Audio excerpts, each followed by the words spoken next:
संक्रांतीच्या पूर्वसंध्येला जिल्ह्यात नायलॉन मांजाने दुचाकी स्वराचा गळा कापला गेला।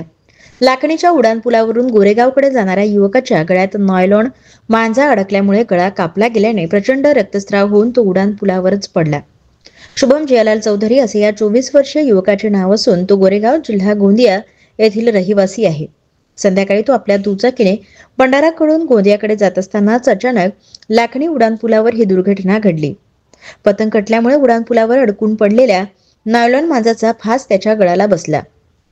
काही नागरिकांनी तत्काळ त्याला रुग्णालयात पोहोचवल्यामुळे त्याचा जीव वाचल्याने स्वतः शुभम यांनी सांगितले।